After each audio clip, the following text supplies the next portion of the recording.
Welcome. This time on Woodworks, we'll make this classic nightstand, built in a traditional mission design.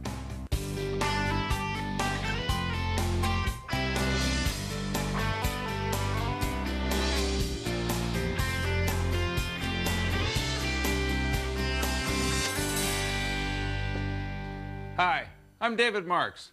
Welcome to Woodworks. This nightstand is reminiscent of the arts and crafts style furniture built in the 1920s, which is still popular today because of its enduring design. Now, probably one of the most distinct features of this style are the strong horizontal lines and vertical lines, as well as the mortise and tenon joinery. The linear design and balanced proportions of this piece make it appropriate to any era. Even the through tenons on the stretchers display sharp beveled lines when revealed on the front and back legs. And the traditional finish really highlights the aesthetics of the wood, quarter-sawn white oak. Here's a really fine example of some quarter-sawn white oak lumber that we're going to be using on our nightstand. This is an example of some flat-sawn white oak. Now, to really understand the distinction between the two, let's try and visualize the way they're cut from the tree. Try to imagine, if you will, the end grain of the tree and the way it grows in the circular grain pattern. With a flat sawn stock, it's cut this way from the tree, and the end grain ends up running parallel to the face of the board. With a quarter sawn stock, it's cut this way from the tree, and the end grain ends up running perpendicular to the face of the board. This results in a sort of standard oval grain pattern on the flat sawn stock, but on the quarter sawn, we get this very distinctive medullary ray fleck pattern, which is the trademark of the arts and crafts style furniture. Now, on our nightstand, it becomes a particular challenge to reveal that quarter sawn oak pattern, especially when we're talking about the legs. That's because with the leg stock, when we cut these, that quarter sawn oak is only going to be revealed on two sides. But we've got a solution for that. We're going to go to the bandsaw, cut some quarter sawn oak veneer, and we'll glue that onto the two opposing sides. That way, we'll have that medullary ray fleck pattern exposed all the way around. To cut our quarter sawn oak veneer, we'll set our bandsaw to 1/16 of an inch. That'll give us a healthy thickness of stock to work with. Now, it's also important to remember to use a good sharp blade, especially when we're cutting pieces of wood this thin. That'll ensure an accurate cut. So we'll go ahead and cut our veneer, 2 pieces of stock for each leg.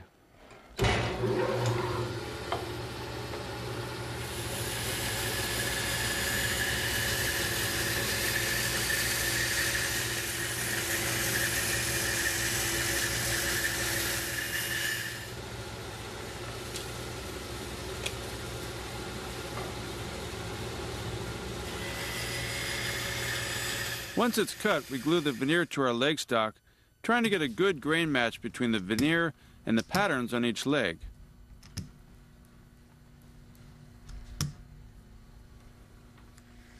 Masking tape helps to keep the veneer in place. It'll take about 2 hours for the glue to dry. Now that our glue is dried, we're ready to go ahead and trim up the veneer on our leg stock. We're going to do this with a flush bearing bit at our router table. Now, the way this system works is that this rub collar is going to go ahead and rub up against the leg stock, and then the cutters will go ahead and trim away that excess veneer and leave us a nice smooth cut. So put on our safety glasses and go ahead and trim these up.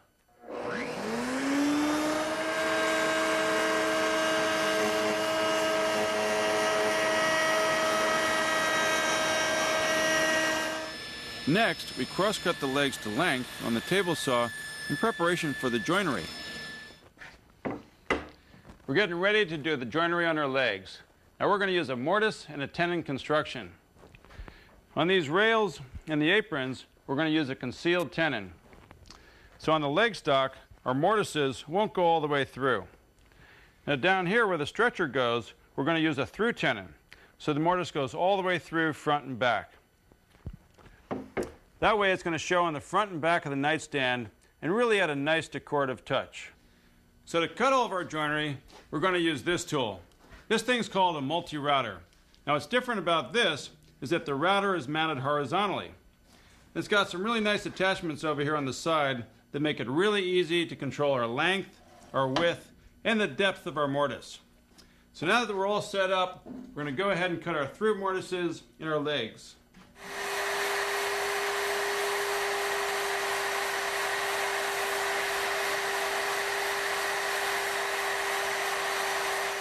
With the multi-router, adjustments are easy, so we can quickly change the setup to cut the mortises for our aprons.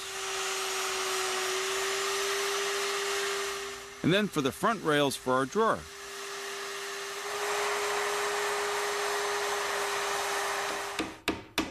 Once the mortises are cut, we square them up with a sharp chisel, so they'll make a good fit with our square tenons. For more details on making this nightstand, check out our website at DIYnet.com. Coming up, making tenons that add some stylish detail to our nightstand.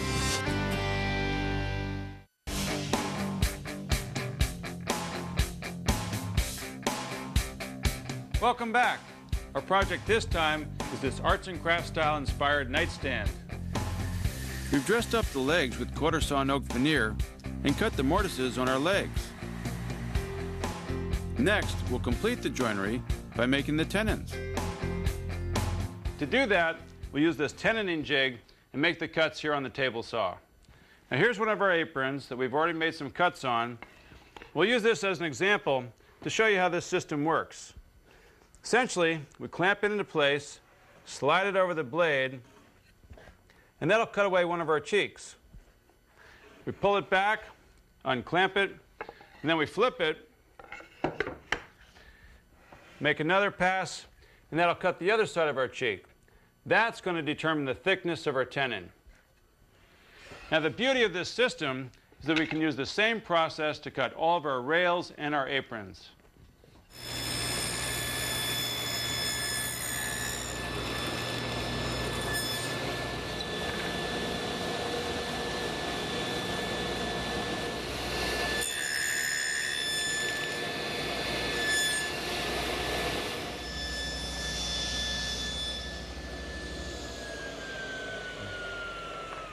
After we cut our cheeks, we changed our setup on the table saw to go ahead and cut our shoulders all the way around the tenon. Now all we had to do was to raise the saw blade until it meets the side of the tenon. Now for the rails, we just butt it up against the stop block, go ahead and make a cut, and then rotate it around until we've made all the cuts all the way around our shoulders.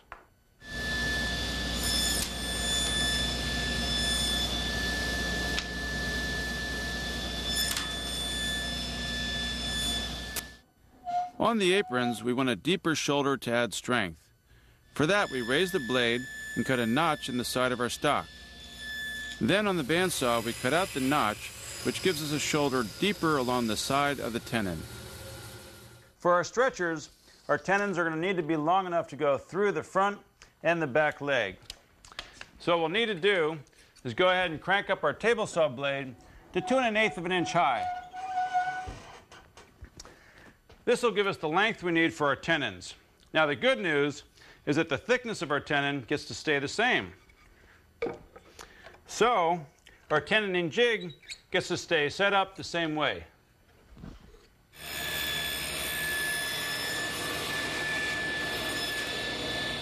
Once the cheeks are cut for our stretchers, again we notch the sides to create a deeper shoulder.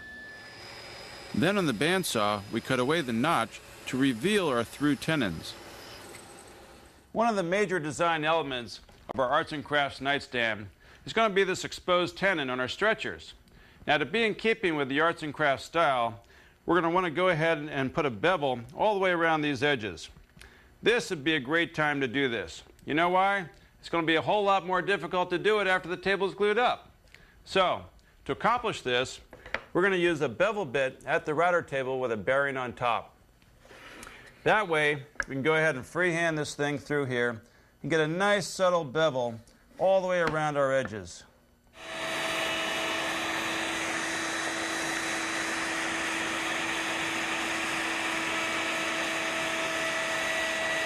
Next, we take the stretchers back to the multi-router and set it up to cut a long mortise. That's where we'll fit the tenon from our shelf.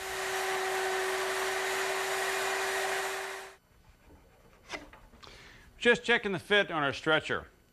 We want to make sure we have a nice tight fit on our through tenon where it comes through the front of the leg. But on the back of the leg, this mortise is actually going to be covered up by this shoulder.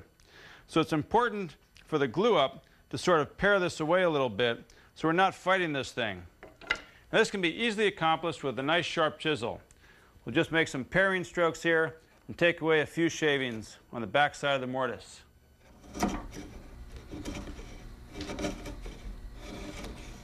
We've already cut the mortises and the stretchers for our shelf.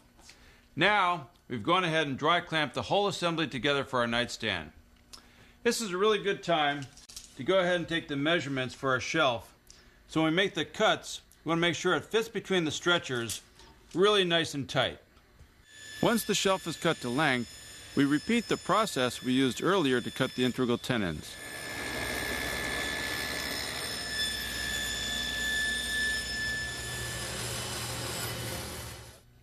When you're doing a glue up as complicated as this nightstand, there's several things that you can do to make life easier on yourself.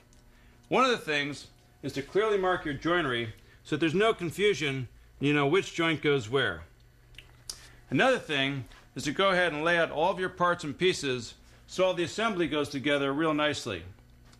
Putting some masking tape on, that helps quite a bit, especially during cleanup. But what I recommend most is using some slow setting glue. That way you don't have to panic and there's plenty of time to go ahead and get the glue on and clamp the piece up and not worry about the glue drying on you.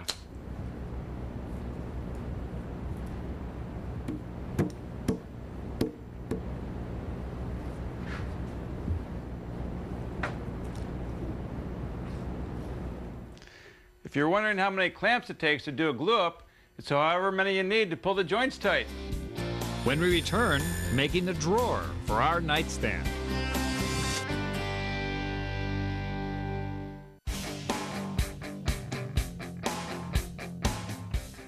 Welcome back. Our project this time is this classically designed nightstand made out of quarter sawn white oak. We've made all the pieces for our framework and glued them together. Now we're ready to build the drawer. Let's take a look at the prototype that we've already put together. We used some 1/2-inch solid maple for the drawer sides because it's strong, stable, and easy to work with. We used 1/8-inch maple plywood for the bottom, but the main thing is for the drawer front. We cut a piece of quarter sawn white oak. We attached it to the front of the drawer, so that way it'll match the rest of our nightstand. For our joinery, we're going to be making a locking rabbet joint. Now this is a relatively easy joint to cut, but it'll be strong enough for our application. Now we can cut that right here on the table saw, but before we do, we need to cut a dado in the sides of our drawer to accept the plywood bottom.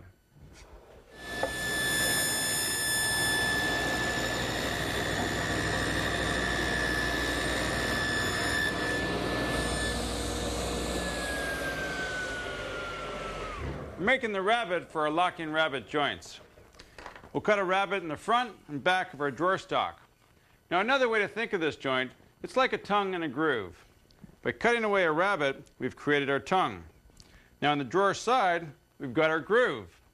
We created this by making a dado cut here and notching away some wood so our tongue fits into our groove. And that gives us our locking rabbet joint.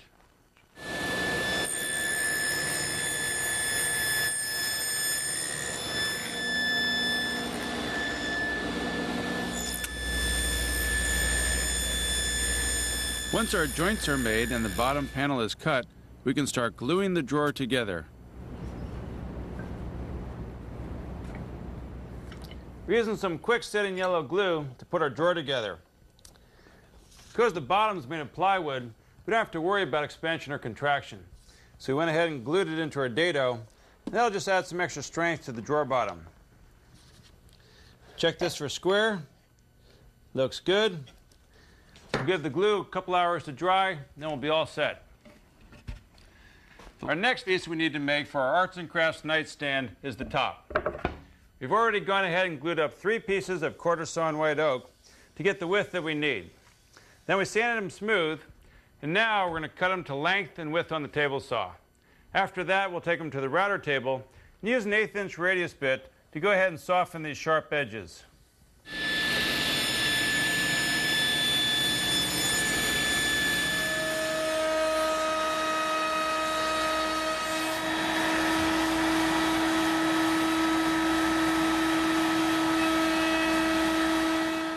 To support the drawer for our nightstand, we need to make some runners to make sure that our drawer slides in and out smoothly. Now for the top, we're simply going to use a piece of oak that we've notched out around the corners. We've glued a couple of these into place, and this will support our drawer at the top. For the bottom, we've made this L-shaped bracket. Now this is basically just two pieces of oak glued together. We've notched this out in front, drilled a couple of holes for screws, and this way we've got some adjustment so we can really fine-tune the action and make sure that our drawer slides in and out smoothly.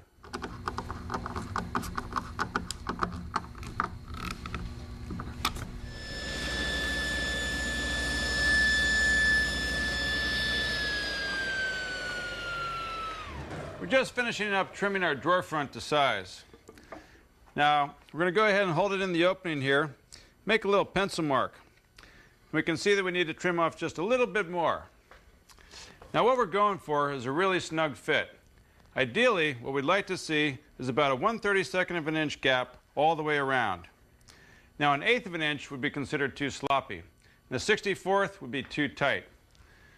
On a really humid day with a 1/64 of an inch gap, you'd have a heck of a time getting this drawer out of here.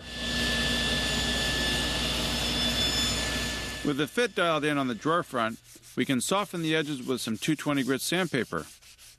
We'll wait to attach the front to the drawer until after the finish is on. We're just checking the fit of our top to our framework. Now to attach this, we've got some tabletop fasteners. These are also referred to as figure eights. Now the beauty of these things is that they swivel back and forth, and that's going to allow our top to expand and contract. Now before we screw the top on, we've got to put on our finish. And to do that, we've got a special preparation already set up outside the workshop. Coming up, how to color our nightstand using authentic arts and crafts technique.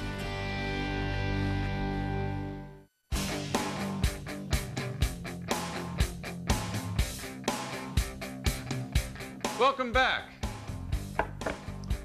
We've only got a few more steps to finish work on our arts and crafts style nightstand. You can get more details on building this nightstand by going to our website at DIYnet.com. We've built the drawer and the top. Now we're ready to color the wood and add the finishing touches. We're taking our arts and crafts style nightstand and setting it into a temporary plastic tent. Now the reason that we're doing this is that we're getting ready to fume it with 26% aqua ammonia. This is the authentic way that arts and crafts style pieces were finished back in the 1920s. Now we'll take a dish of liquid aqua ammonia, and after the tent is sealed up, we're going to make an opening and slide it in there. The vapors from the ammonia are going to react with the tannic acid in the oak, and this is going to turn the oak into a really deep, dark aged silvery brown color and really accentuate that medullary ray grain pattern. The ammonia solution in the tent reacts with the wood overnight. Then we add a couple of coats of tung oil and some hand rubbing to bring the wood to a full silvery luster. We're putting on our hand-hammered copper handle onto our arts and crafts style nightstand. Now let me clarify something for you about our fumed finish. Don't make the mistake of using household ammonia because it's not going to work. What you want to use is 26% industrial strength aqua ammonia available from a chemical supply house. That will give you this authentic arts and crafts style fumed finish like we have in our beautiful nightstand. The quarter sawn oak displays its fine grain throughout the piece. The exposed tenons on the front and back legs add to the classic design. And the silvery tone, brought on by the fumed ammonia finish, completes a look rich in the traditions of the arts and crafts style. Just a reminder, applying a little bit of wax on the side of your drawer will ensure that it slides in and out nice and smooth. I'm D.Marks. We'll see you again next time on Woodworks.